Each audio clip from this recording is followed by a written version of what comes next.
warahmatullahi wabarakatuh, sobat teman-teman. Ketemu lagi nih barengan aku, Cika Sabrina. Di podcast kali ini, aku nggak sendirian loh, karena aku ditemani sama temanku yang akan membahas tentang topik yang sangat penting dalam ekonomi, yaitu tentang inflasi. Aku di sini bareng Novia Nurbaiti. Selamat datang, Novia. Terima kasih telah mengundang saya di podcast kali ini. Nah, kita mau membahas tentang inflasi nih. Sebelum itu, inflasi itu apa sih? Inflasi adalah suatu kondisi di mana tingkat harga barang dan jasa di pasar meningkat secara signifikan selama periode waktu tertentu sehingga daya beli uang menurun. Nah, biasanya inflasi didukung dengan indeks harga konsumen atau IHK yang melarikan perubahan harga sekelompok barang dan jasa yang sering digunakan oleh konsumen. Oh, nah, dalam inflasi itu ada tingkatan-tingkatannya nggak sih? Tentu saja ada. Ada jenis-jenis tingkatan di inflasi, yaitu yang pertama, inflasi ringan, yang kenaikannya di bawah 10%. Dan yang kedua, inflasi sedang, yang kenaikannya di atas 10%. Yang ketiga, inflasi berat, yang kenaikannya 30-100%. Dan yang keempat, inflasi sangat berat, yaitu atau hiperinflasi, yang kenaikannya melebihi 100%. Di Indonesia juga pernah kan mengalami hiperinflasi, tepatnya pada masa akhir Orde Lama sekitar tahun 1992 sampai 1995. Presiden RI pada saat itu adalah Insinyur Soekarno. Beliau memiliki proyek pembangunan pencetak rupiah untuk membayar utang dan mendanai proyek-proyek megah, sehingga pada saat itu indikator inflasi terus meroket. Mengetahui kita termasuk ke dalam inflasi yang mana? Apakah ada cara untuk mengetahuinya? Tentu saja ada.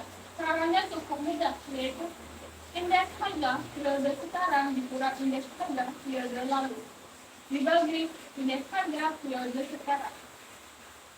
Kan dalam inflasi itu pastinya ada faktor-faktornya. Nah, menurut Anda faktor-faktornya itu apa saja? Ada beberapa faktor yang menyebabkan inflasi. Yang pertama yaitu permintaan yang tinggi dibandingkan pasokan barang dan jasa yang tersedia di pasar, disebut dengan inflasi permintaan. Dan yang kedua, biaya produksi yang kemudian diteruskan ke konsumen disebut dengan inflasi biaya.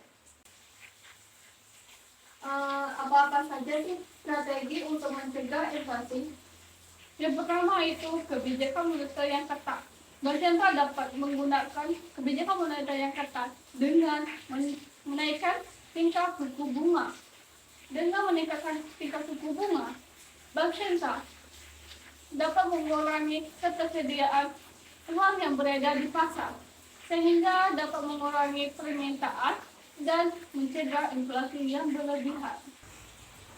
Kedua, pengendalian pertumbuhan uang, yaitu mengurangi laju pencetakan uang baru atau menetapkan batasan pada jumlah uang yang dapat dibuat oleh lembaga keuangan.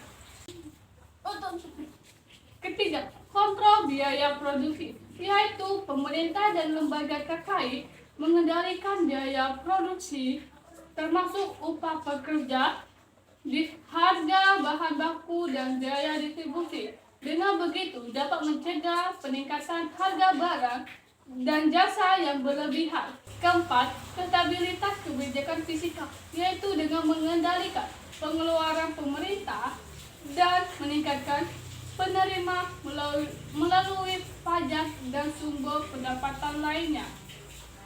Kelima, pendidikan dan informasi, mengedukasi masyarakat tentang inflasi dan dampaknya dapat membantu mengurangi ekspektasi inflasi yang tinggi. Dengan begitu, konsumen dan produsen mungkin lebih bersedia untuk menyesuaikan harapan mereka dan mempertahankan stabilitas harga. Keenam, pengawasan dan penegakan hukum, memastikan pengawasan yang ketat terhadap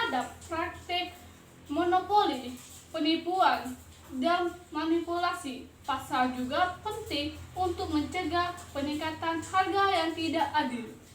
Apakah dengan menerapkan strategi tersebut dapat menyikapi masalah inflasi? Jika dilakukan dengan efektif, maka secara perlahan Indonesia akan terhindar dari yang namanya inflasi. Nah, selain pemerintah dan lembaga yang terkait, apakah masyarakat bisa ambil bagian untuk mengatasi inflasi? Tentu saja bisa. Beberapa caranya yaitu tidak berlebihan ketika membeli sembako atau kebutuhan lainnya. Kedua, jangan mudah panik jika terjadinya sebuah fenomena. Contohnya produksi bawang merah yang merosot sehingga harga melonjak dan akhirnya sampai membeli dalam jumlah banyak karena panik. Iya, jika hal itu terjadi, malah akan menaikkan harga yang lebih tinggi karena permintaan yang amat besar. Dan juga inflasi sendiri memang tidak bisa diduga kapan akan terjadi dan bisa datang kapan saja. Nah, sobat teman, oleh karena itu, kita harus bisa mengatasi inflasi dengan mengontrol keuangan secara baik.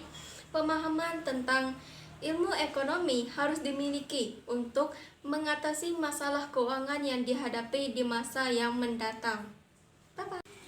Bunga mekar di perbukitan. Cakep. Sawah luas di pedesaan. Cakep. Terima kasih untuk perhatian. Mohon maaf bila ada kesalahan. Si Amir suka makan buah ceri. Si Cakep. Rizky suka makan buah kelapa. Cakep. Kita akhiri podcast hari ini. Bu Tio, izinkan kami dapat nilai A.